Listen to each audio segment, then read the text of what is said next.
Welcome to KTN Prime. Tonight, the country has made major strides in the fight against malaria, not just in the country, but in the entire region as well. We'll be telling you about that in just a few minutes. We'll be speaking to Dr. Paul Mwaniki from the Pharmaceutical Association of Kenya. You're watching KTN Prime. I'm Linda Gutu. Our sign language interpreter at the bottom end of your screen is William Sila. Let's take a look at our top stories tonight.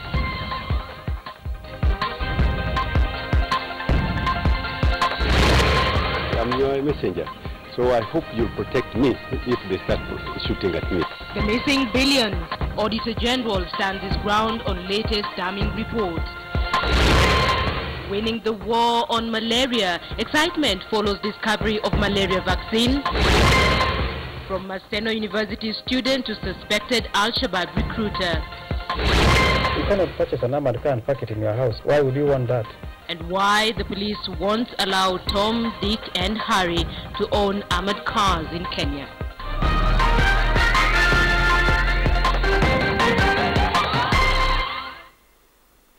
Do not kill the messenger.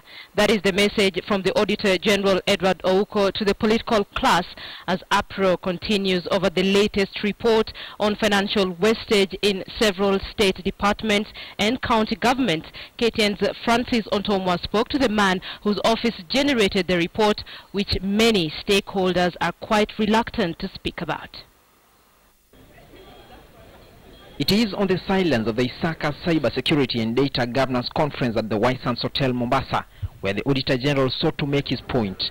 The topic on every Kenyan's mind now is the inspiration already emanating from the political class regarding the latest report on questionable financial transactions in both the national and county governments. When you give somebody a shilling, your shilling, which is your public money, they should be able to come back with a receipt. So when I don't see that receipt, I report it.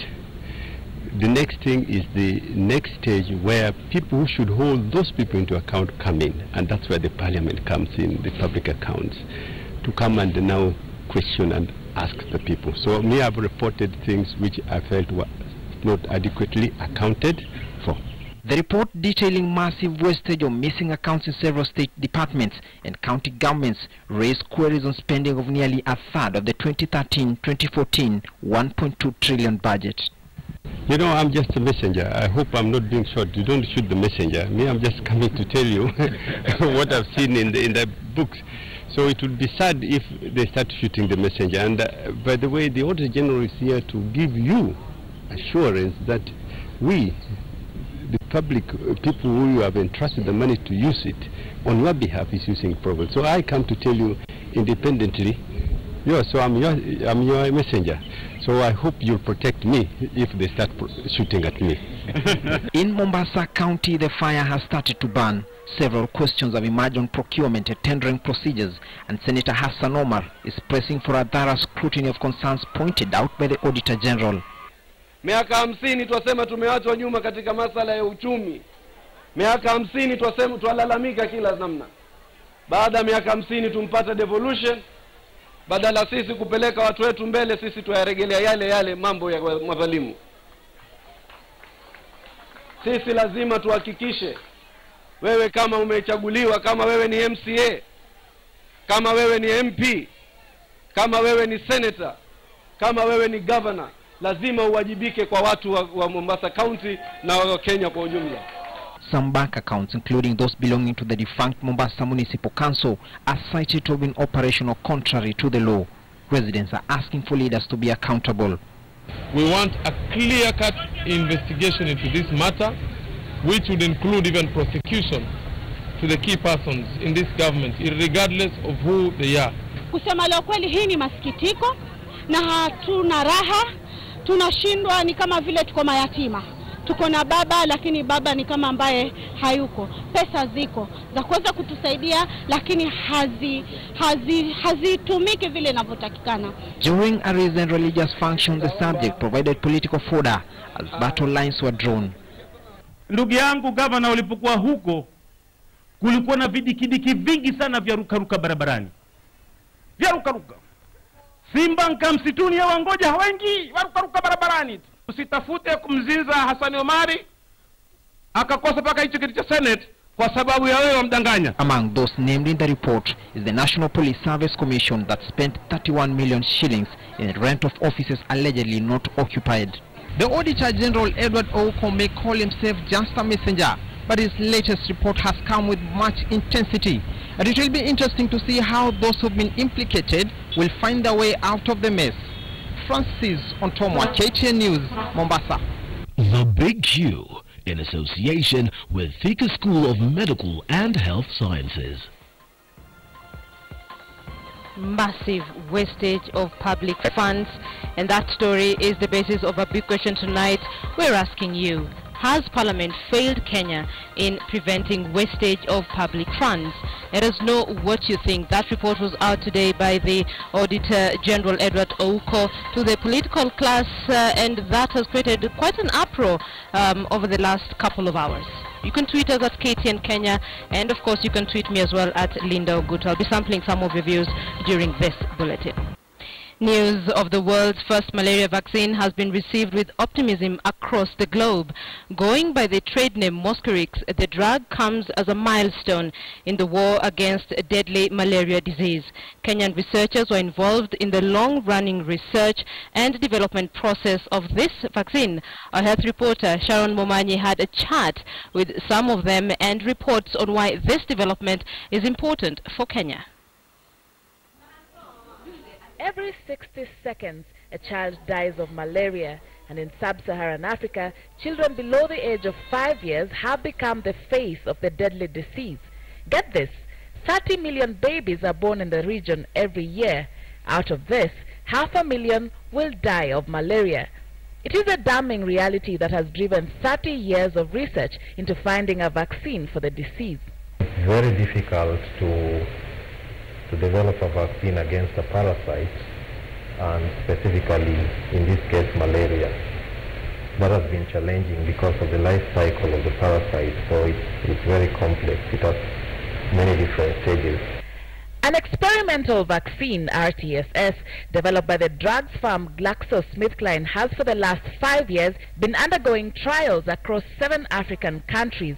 And on 24th of July, the vaccine, which goes by the market name Mosquirix, got a green light from European drugs regulators. A groundbreaking moment not just for malaria researchers, but also for the entire medical field. This is the world's first vaccine against any parasite. It's not just the world's first vaccine against malaria. It's never been done before, and as recently as 10 years ago, well-informed scientific opinion would say that this was an impossible mission. In Kenya, the final trials were conducted in Kilifi, Kombewa and Siaya areas, which are high malaria prevalence regions. The trials involved 4,155 children. If you're going out to recruit thousands and thousands of children, it is not that easy. And of course, there's always the initial resistance by people saying, no, my child will not participate in this. And although we gave every child 3 doses of the vaccine, 1 month apart, and then after 20 months, some of them got what we call a booster dose. And then we followed them over a period of 3 to 4 years, depending on when they were recruited. Results show that the vaccine is around 30% effective, and while more work is ongoing to have a drug with higher efficacy, the milestone cannot be overstated. We are calling it a first generation vaccine. So the next step is people are still doing research. There's plans to improve this vaccine, improve the efficacy, and that's ongoing trials. The World Health Organization will decide whether to recommend the vaccine by the end of the year. It will then be up to individual governments to decide whether to buy it. Mosquirix may not be the last answer to malaria. In fact, it has to be used alongside other measures, including mosquito nets.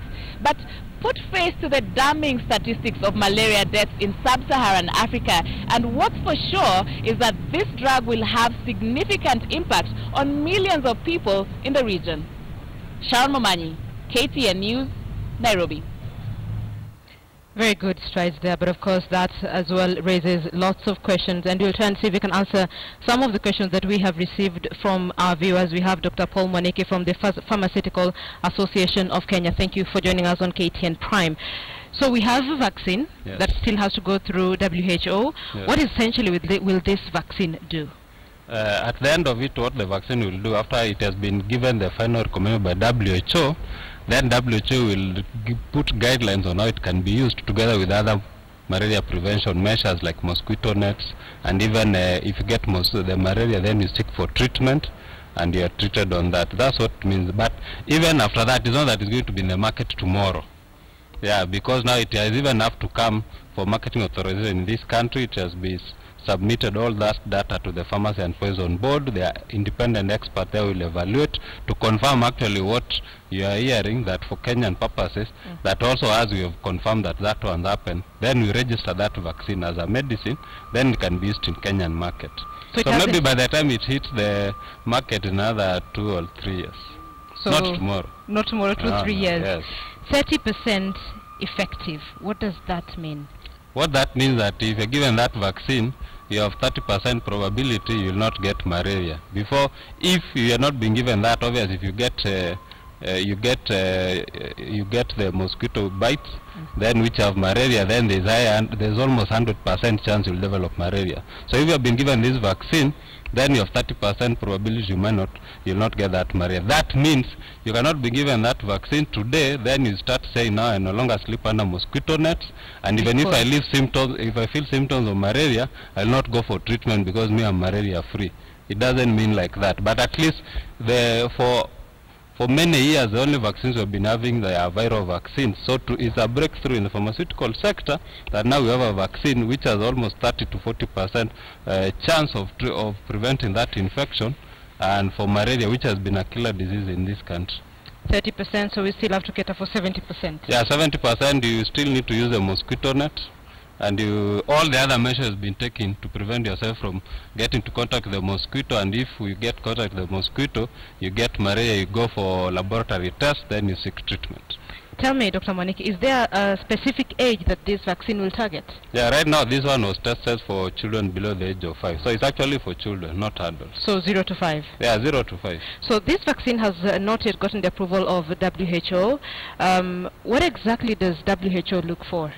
Okay, WHO has given the recommendation that it can start the process.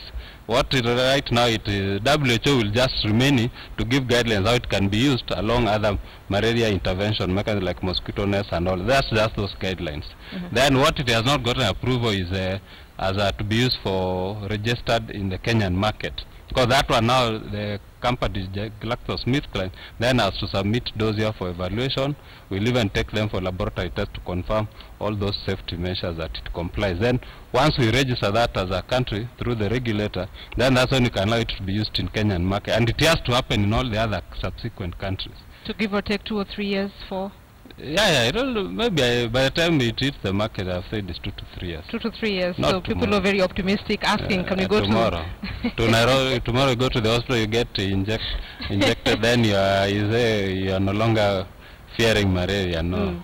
Tell me, what is your assessment on the fight against malaria in the country? Tremendous steps have been made. Remember, malaria has been killing many. Almost we get over 2 million new cases of malaria yearly in this country. There is a lot of government allocation on funds on malaria, but more so it is malaria, as you know, malaria, TB and HIV, they are heavily donor funded, almost the tune of 80%. So the country, I think together with donors, they have been allocating around 10 billion for managing malaria yearly. So this vaccine will go a big step, because if you can reduce the infection rate by 30%, that means we save 30% of that money we've been allocating. Although there are still gaps, the budget per year should be around 20 billion. So there's always been a gap of 9 billion per year in fight against malaria. The other thing, at least the treatment for malaria, the drugs, they are free in government facilities, and even in the private pharmacies you can get them at around $1 shillings per dose. Or actually it's less than that, $0.50. So basically it's a war that we can win as a country. Yeah. Okay, Dr. Paul Mwaniki from the Pharmaceutical Association of Kenya, thank you for speaking to us on that very nice development for Kenya and indeed the region. Let's stay with vaccines now, and the government maintains that the polio vaccine is safe for use in Kenya. The Director of Medical Services, Dr. Nicholas Muraguri, says the polio vaccination campaign, scheduled to begin on the 1st of August this year, will go on as planned. This despite the Kenya Conference of Catholic Bishops and Undanyi Member of Parliament, that is Thomas Mwadengu, demanding that the use of the vaccine be stopped. We are in a status where now we must be able to kind of determine our own destiny. What will be tested? What are your concerns? How do you test this? You come with your own methodology, based on what? Where is the science informing that choice? And the third one, you go and tell me it must be tested in that lab. Why that lab? What is the interest in that lab? We have a problem with is somebody jumping in a plane, coming into this country, bringing vaccines, vaccinating our people, and then going away, and these vaccines have not gone through the normal scientific evaluation. Iseme wazi kwa chanjo hii imeletwa na wale walioileta wameileta kwa manufaa yao, wala si nzuri kwa wananchi wa Kenya. Kwa hivyo tunaomba ikiwezekana Wizara ya Afya isisitize chanjo hii mpaka majaribio ambayo yamefanywa yatolewe waziwazi na watu wa Kenya ama wa Kenya waelezwe kabisa chanjo hii ina nini. The visit by U.S. President Barack Obama no doubt provided the biggest test on whether or not the Kenyan security forces were up to the task of managing security. Now, it took close to 4 months for the National Police Service to prepare for this visit. KTN's Rita Tinina spoke exclusively to the Inspector General of Police, Joseph Boynet, who says he is very proud of his team's performance. For many, the inconvenience of blocked roads affecting daily routines for close to 48 hours was perhaps the closest experience of the visit by U.S. President Barack Obama. But for the National Police Service, it took more than 3 months to prepare for the less than 48-hour visit by the most powerful leader in the world. We actually began planning for it as early as April. Agents from the U.S. began coming in increasing number as the D-Day drew close, and we paired ourselves alongside themselves right from the airport to the routes to the hotels that they were resident in. When Obama landed in the country, it was a show of might by the police force. From aerial surveillance, symmetrical distance surveillance, street patrols, crowd control, to the escort of dignitaries, the police were everywhere. Kenyan officers worked alongside American security agents, but there was one clear distinction. The Americans, although they were very firm, they dealt with everyone they encountered with civility. And this is what we are trying to inculcate in the National Police Service, that they need to deal with our countrymen and women with civility. Firmly, but with civility. That's what is sometimes lacking on our part. For the Inspector General of Police, the months of planning paid off, and the National Police Service has learned several lessons from the Obama visit. I think the principle amongst the lessons we learned, in my view, is the importance of planning early. Planning early and paying attention to the minutest detail, and not making any assumptions. Boynet says resources proved a challenge in some instances, but he is one man proud of the men and women in uniform. They did their job very well, and I must sort of fact, I have actually written to them to commend them for doing a fantastic job. And I've also heard from folks that they never knew our policemen and women could do such a great job. Obama came and went. For the police, it was a visit that was more of a test. With lessons learned, the police force managed to handle one of its biggest assignments. Rita Tinina, KTN News. Let's stay with security. Kenya Defense Forces soldiers on routine patrol clashed with a group of Al-Shabaab militiamen at a place just 7 kilometers from Basuba, that is in Lamu County. The KDF vehicle was hit by an improvised explosive device, followed by an ambush by the Al-Shabaab members. In the clash, 3 Al-Shabaab members were killed while 5 KDF soldiers were injured. In the engagement that happened about 10 a.m. today, KDF recovered 2 AK-47 rifles, 17 rounds of ammunition as well. The rest of the attackers escaped with bullet wounds.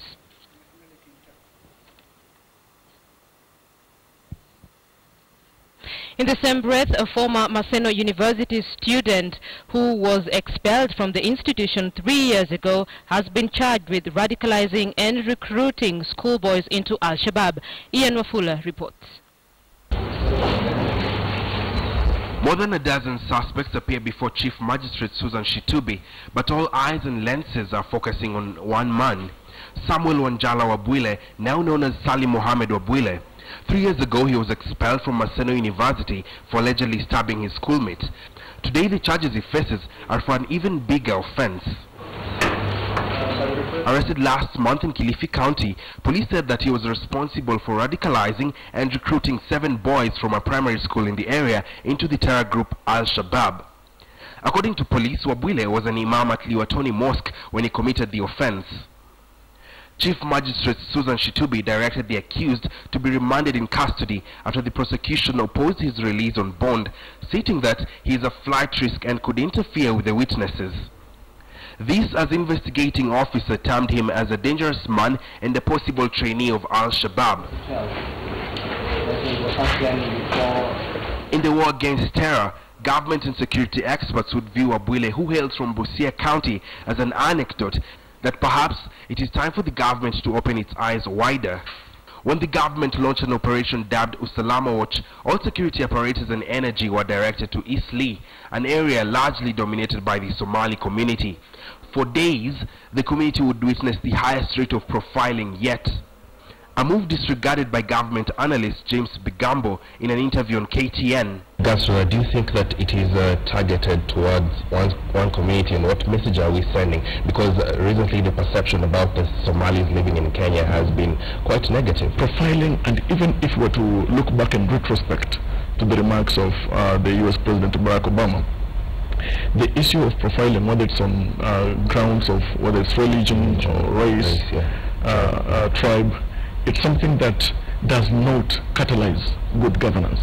And so if at all we have to rise to claim good governance, then the profiling, whatever our sites we have trained on, whether it's fighting terror or etc., profiling should not have a space for that.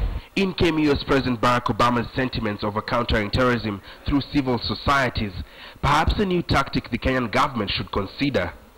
Terrorists who try to sow chaos, they must be met with force, and they must also be met, though, with a forceful commitment to uphold the rule of law and respect for human rights, and to treat everybody who's peaceful and law-abiding fairly and equally.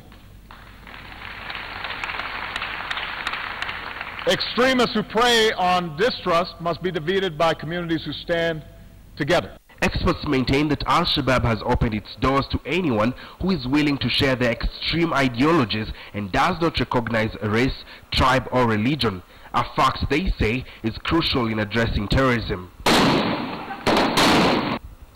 Ian Wafula, KTN News. Still on security matters, the government has warned that any Kenyan who wants to secure himself or herself by buying an armored car must get approval from the police. Inspector General is also very categorical that without the approval, then one will be breaking the law.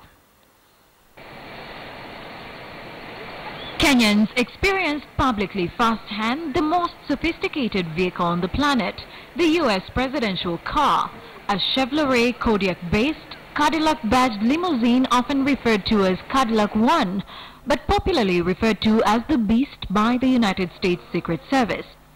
While most details of the car are classified for security reasons, General Motors admits it is the only one of its kind manufactured with sophisticated functionalities like puncture-resistant tires, classified technology behind the 5-inch thick bulletproof windows, and 8-inch thick armored doors heavy as 757 cabin doors, among others.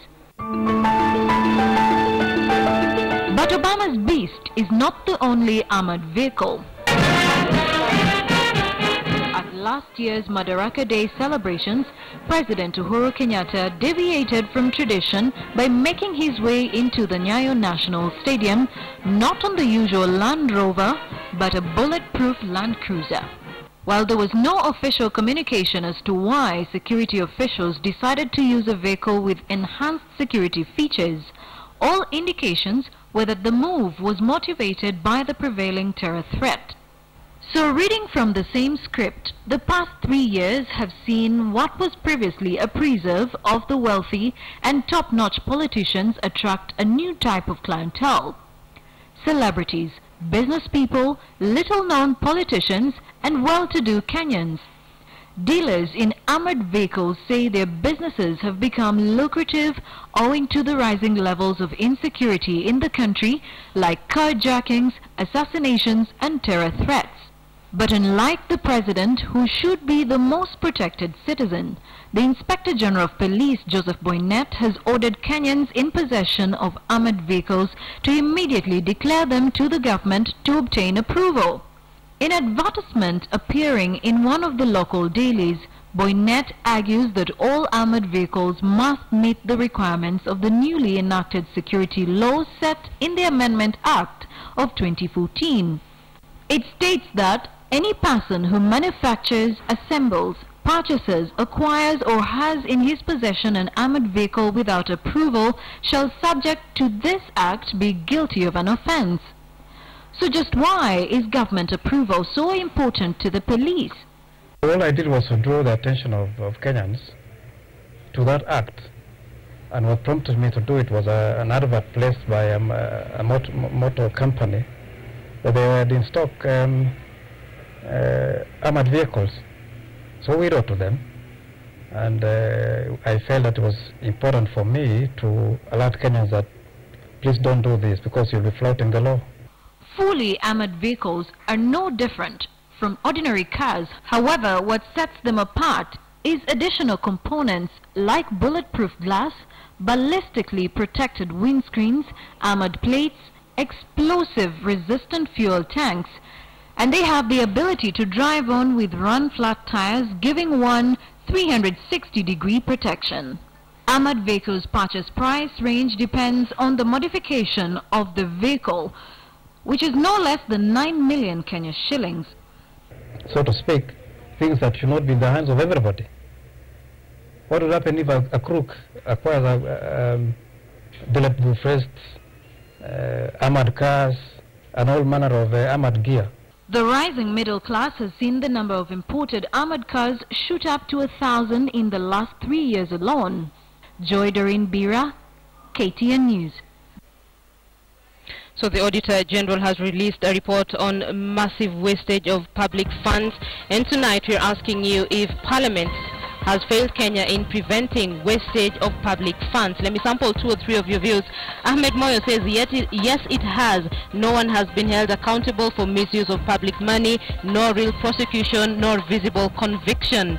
Atatonya Stanley says, it's a misguided ambition to expect a parliament that believes money grows on trees to be the custodian of public coffers. Finally, Leon Odhiambo says, the government of Kenya has no interest in fighting corruption. Most of its actions are for public relations. Those are just some of your views on our big question on whether or not you think Parliament has failed Kenya in preventing wastage of public funds. You're watching KTN Prime. We're taking a short break, but just ahead, popular comedian Mzee Ojwang is laid to rest.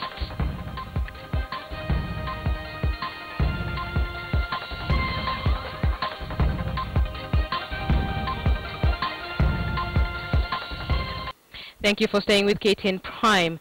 The late Kenyan actor Benson Wanjau, popularly known as Mzee Ojwang Hatari, has been laid to rest at the Lang'ata Cemetery here in Nairobi. Fellow artists, musicians and several politicians, including Nairobi Senator Mike Sonko, attended the funeral service which mirrored Mzee Ojwang's charmed life. KTN's Fatma Pole brings us that story. They came in thousands to bid farewell to a legend. It was not an ordinary farewell service. More of a celebration of a life well lived, a funeral befitting of a king. And indeed, Benson Wanjau, popularly known as Mzee Ojwang Hatari, was a king of comedy. The send-off ceremony held at the Nyayo National Stadium mirrored Mzee's colorful life. Those who attended described him as an unsung hero. Mzee alikuwa ni mtu wa maana na alitupatia mwongozo wa maana. Hata wasanii walioko saizi wanajua kwamba bila huyo mzee hatungefika mahali tulipo. Tuseme si wengi ambao tumefika pale, maana si wote tunaweza fika pale kwa pamoja, lakini mzee alituachia muongozo. Si kweli? Wasanii wote waheshimiwe. Wasanii wote sana sana wale mafanyia serikali kandarasi waheshimiwe, kama ni fidia yao walipwe. We are happy and it's a good thing to see all these faces here. Kwa hivyo tafadhali, Ojwang alikuwa ni binadamu jamani. Tutamiss tena tu sana. The funeral service was also attended by politicians and Nairobi County officials. President Uhuru Kenyatta, in his speech read by Sports and Culture Cabinet Secretary Wario, eulogized the late comedian as a man who lived a great life of great artistic accomplishment. Tutafuatilia mpaka pahali tutafika na najua tutafanikiwa. Kwa hivyo tuanze kufanya kazi katika system. Tufanye kazi tukitumia orodha ambazo zinatakikana.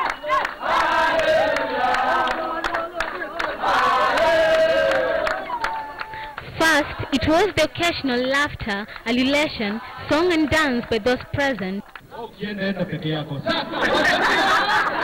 Then there were these theater groups that reenacted some of the most memorable scenes from programs that have earned Mzee Ojwang his fame. Fellow comedians and actors from local television channels like Mshamba, Jameni, Papa Shirandula, Vitimbi, Inspector Mwala and Mother-in-Law were not left behind.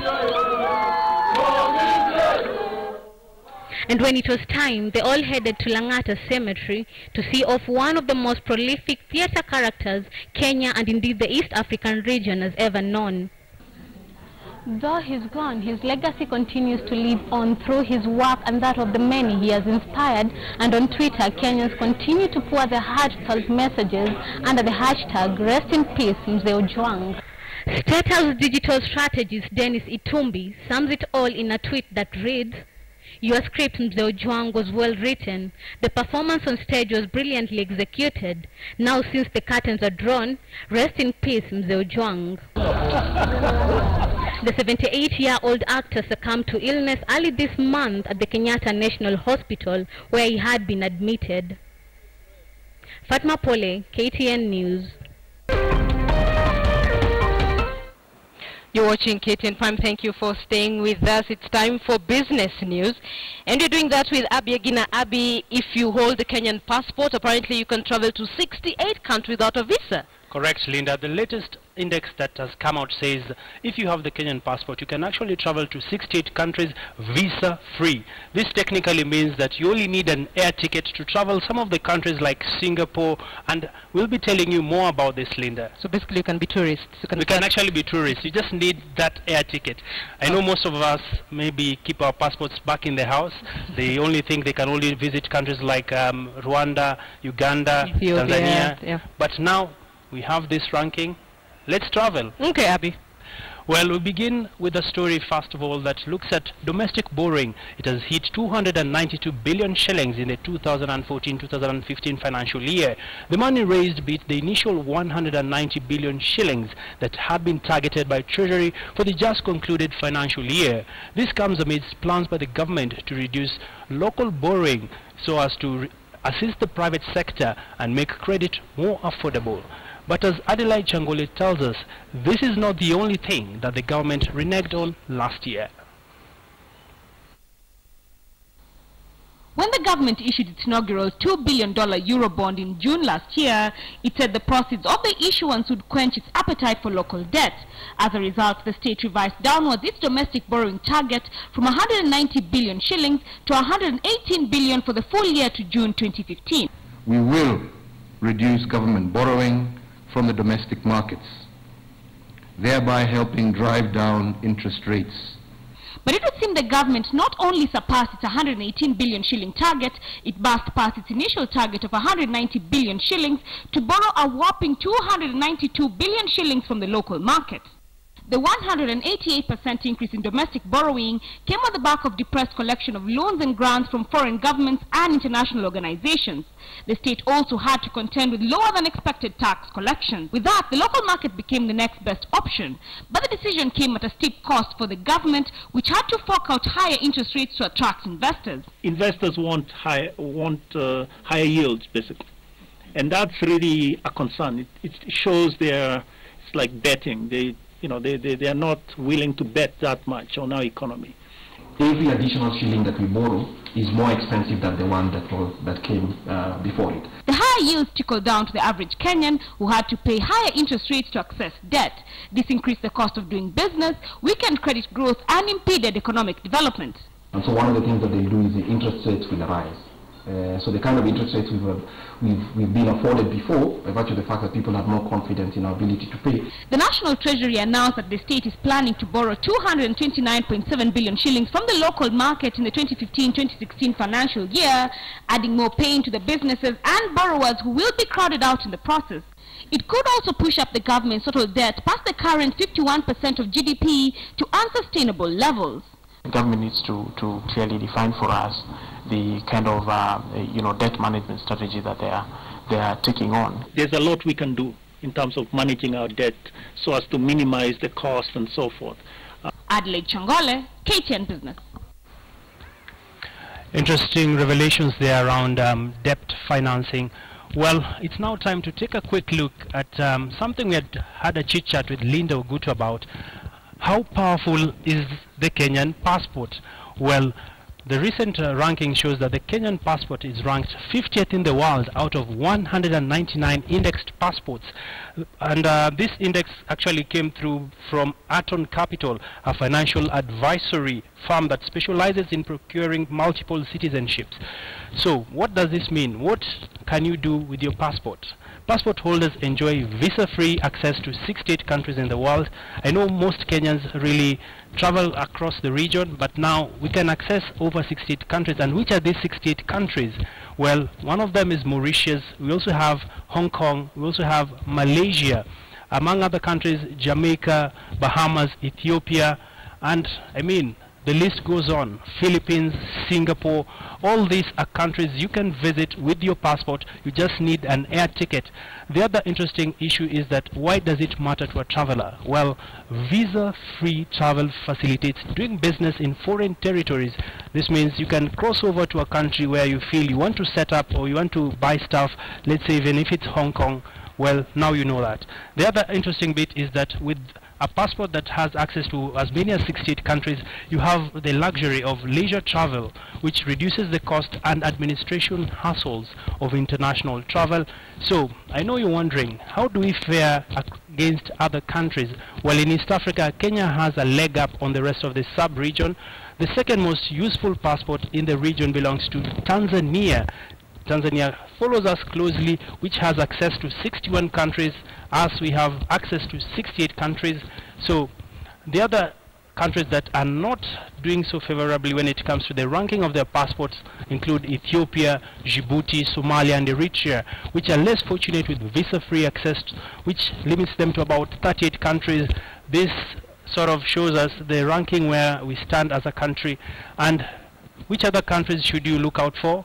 The United Kingdom and the United States, they share the highest passport power rank in the index with access to 147 countries. Well, we hope one day the Kenyan passport can reach that level where in case you need to travel to, let's say, countries like Canada, you don't really need to get that visa. Well, let's take a look at some of the other stories making headlines. And every Wednesday we have the Adventurer, and there's the danger in putting all your eggs in one basket. One entrepreneur has truly managed to keep off this danger by opening 5 consumer internet and software companies in San Francisco's Silicon Valley.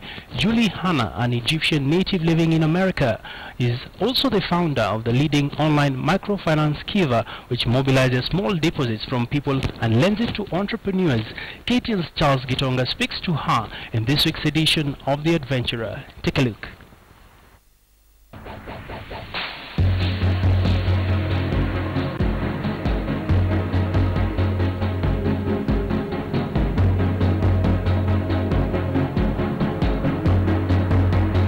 Thank you, Julie Hanna, for your time. And the first thing is, you've been defined as a serial entrepreneur. Maybe you can tell us what it takes to be an entrepreneur in different aspects of business. Well, first of all, Jumbo, asante sana for having me.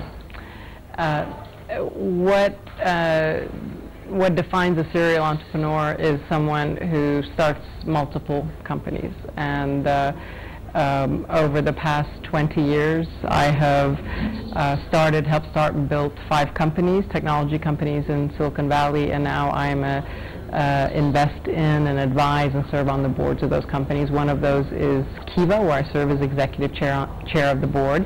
And Kiva is the first and largest crowdfunding platform for global entrepreneurs. The technology sector in the country is where we are seeing quite a number of incubation hubs coming up. What are some of the tips that need to be applied when we are incubating skills and technology ideas to become bigger companies and businesses in the future? You know, it all begins with a vision. And, you know, if you have a vision about the future you want to create, your ability to tell a story around that infects people, that makes them want to be a part of that vision, to support it in some way. That's what it takes to be a successful entrepreneur. If you have something that's compelling and exciting enough, you know, the reason Kiva works is it excited people to the point where a global movement formed around it. Everybody wanted to be part of this idea that if you had access to an internet connection and as little as $25, you could loan to an entrepreneur in you know, far away or next door. So this is really the essence of becoming an entrepreneur, is having a vision that's so compelling and addictive to people that they want to be a part of it. It's how you raise capital. It's how you get mentors and advisors. It's how you build a network of trust around you to invest in your success. And this is how we do it in Silicon Valley. So I think really that mindset, entrepreneurship begins as a mindset and then becomes a profession. It's really a way of thinking. It has to do with not, you know, being willing to take risks, not being afraid of failure, viewing failure as a form of experimentation. It's sort of Thomas Edison's attitude toward failure. I haven't failed, I've found 10,000 ways that won't work. And 10,001 might, and that's all that matters. So that mindset is a really key part of the entrepreneurial drive. It's why Silicon Valley has been so successful, and to the extent that in the hubs and in Kenya that mindset can be adopted and can spread, then that will help advance entrepreneurship here. Technology is normally referred to as a hard topic where women are concerned. You can tell us how you've managed to, you know, start up successful businesses in this kind of sector. As a technologist in Silicon Valley, I never thought about my gender. I was a geek and a maker, and I wanted to build products, and I wanted to change the world. And so I really just focused on that. I didn't notice I was the only woman in the room, and that was mostly, I think, a good thing. But the one thing I would say is that it's important to notice now, because by noticing, we bring into consciousness the fact that there are enough women or not. And so we now notice, you know, are there women on the panel? Are there enough women speakers? Are there enough women getting funded? What unconscious biases do we have that make it hard for women to get access? And we're collectively having a conversation about that as nations now. And that's what it'll take to elevate it to the next level.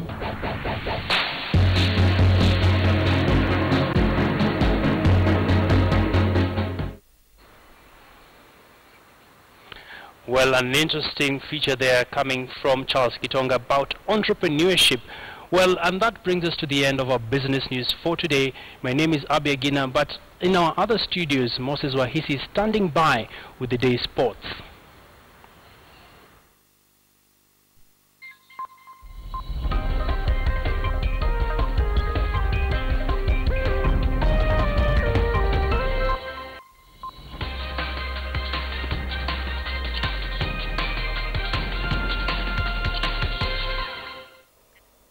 Good evening and welcome to today's edition of KTN Sports. My name is Moses Wahisi. Starting us off, Laser Hill became the fastest team to qualify for the boys' semi-finals in the football category after winning their second match at the ongoing Airtel Rising Stars National Finals in Machakos County. Guinea Girls and the Kobala schools also qualified for the girls' football semi-finals after both teams won 2 consecutive matches. The Kenya Secondary School Term 2 big games entered day 2 in Machakos, with some teams sailing through to various stages while others bid the games goodbye. In the girls' football, Ginda and Kobala qualified for the semi-finals after winning their second successive Pool B matches. Ginda followed up the opening 4-1 win over Kikima with a 2-1 win over Eburu on Wednesday. Irina Mutabi and Rachel Mwende scored for Ginda, while Pamela Simiu scored Eburu's consolation. Kobala, who had registered a 2-0 win over Eburu on Tuesday, made it 2 wins with a 2-1 victory over Kikima to reach the last form. Wish that a good team that will carry the day has prepared much well. We have pushed them a bit hard, and we are reaping the rewards, at least up to this level. Next year we shall put more effort. In the boys' football, Laser Hill won their second consecutive match to go top of Pool B with 6 points and qualify for the semis. Also in volleyball, reigning girls champion Kwathanze defeated Powerhouse Lugulu 3-1 to book their semi-final berth with a game to spare in the group stage. Defending boys champion Malava Boys were too strong for Tetu, beating the Abadea's side in straight sets to also reach the semis with a game to spare. Lynn Washira, KTN. And in a story that we had highlighted yesterday, the arrival of the Africa 200-meter bronze medalist Kevin Kanata from the United States is expected to spice the men's 200 meters race at the forthcoming national trials. Kanata will face off a very stiff competition from the reigning 200 meters national champion Mike Mukamba, as well as former national champions Collins Omai, in a race that could produce a new national record. Born of a Kenyan father and an American mother, Africa bronze medalist Kevin Kanata has represented Kenya at various championships and has even won a bronze medal at the Africa Athletics Championships. However, he's visiting the country for the first time, where he will be taking part in the national trials right here at the Kasarani Stadium on Friday and Saturday. It's definitely a good experience. I'm glad to be here, to be home, so everything's been going great so far. Born and bred in the United States of America, Kanata took up athletics in his high school years and carried on an impressive form to the Pittsburgh University, where he first broke the Kenyan 200 meters record that had lasted 22 years. He has since bettered that time, bringing the record down to an impressive 20.14 seconds. A great feeling to know that all my hard work paid off and I have a national record. Not a lot of people have national records, so just to have a national record in a country that's known for running, it's an amazing feeling. So Kanata has already had an honor of donning the national colors, representing Kenya at the Commonwealth Games, the World Relays and the Africa Athletics Championships. But having spent his whole life in the US, why choose to represent Kenya? The reason why I decided to pick Kenya, because, well, without my father I wouldn't be here, so I kind of want to pay homage to him and represent the great country of Kenya, and to show that the world that Kenya has sprints. So you just had your first training session at the stadium, the venue of the national trials on Saturday. How did that feel? The session was pretty good from the last part of it, but the beginning part was kind of rough because I'm not really used to the climate, but I think I'll be ready when national trials comes around. The 200 meters race at the national trials will be a race amongst the national record holder Kevin Kanata, current national champion Mike Mukamba, who has also qualified for the World Championships, and former national champion Collins Omai. Forward to some good times. Hopefully we can get some more qualifiers for Beijing, and that's about it. We're going to see what happens. I can't really put too much emphasis on it because I don't like to stress myself out before races, so whatever happens, happens. So the national trials will be held on Friday and Saturday, where the team to Beijing as well as the All-African Games will be named. Lynn Washira, KTN. Ajua Bao is known in the coastal parts of Kenya as a community-based sport that had a huge following and even an active league in the early 1990s. However, with time, the sport has been neglected and left to a handful of fans who have played the sport for decades now. Sana sana inachezwa upande ya Nyanza na Western Kenya. Tulikuwa nasikika kwa, lakini makampuni ambao walikuwa na sponsor Ajua walikufa kama kina BAT, akina Kenya Breweries, Kenya Airways. Sasa ma sponsor wali withdraw. Sasa City Council peke yake ndio ilibaki. Hiyo kuanzia 2000 mpaka sasa hii sasa kuna league ya Ajua. Nasema kulikuwa na ligi ya Ajua. Ilikuwa league kama Kenya Premier League. Kama Kenya Premier League. Lakini sasa ni ya Ajua. Ilikuwa ya Ajua Kenya, Ajua Premier League. Ilikuwa ya Kenya mzima. Haya, hii ni bamu. Unaona? Hii ni macho. Hii ni kifua. Hii ni nyewe. Hii ni shingo. Hii ni kichwa. Unaona? And trust me, it's true that in the early 1990s we had a league for Ajua, the commonly sport known as Bao. And with that, we wind up our today's edition of KTN Sports. My name is Moses Wahisi. Have a lovely night.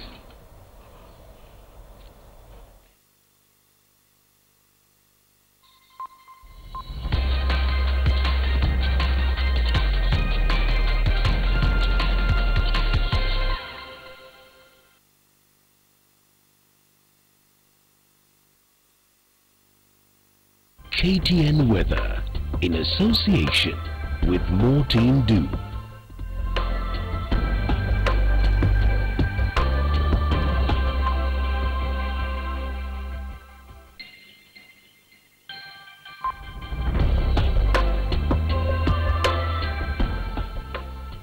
School of Medical and Health Sciences. So has Parliament failed Kenya in preventing wastage of public funds? That was a big question tonight, right there on your screen. Plus the poll results as well. Mohammed Noor Eden says politicians have betrayed us, pocketing the profits and treating us like sheep. We are tired of promises that they'll never keep. Fernandez de Souza says Parliament itself is a failed institution. I don't even expect them to curb financial wastage. Brian Kipkemoi says you cannot let a cat guard milk. That's with our MPs to oversee corruption matters. And finally, Sylvia Koko says, yes, the Parliament fails to deliver and join in wastage of funds by indulging in corruption and misuse of funds. And that's why we leave it on KTN Prime. Thanks so much for watching. Yvonne Okwara will be sitting in for me tomorrow. I'm Lindo. Good to have a good night. Remember, JKL is up next.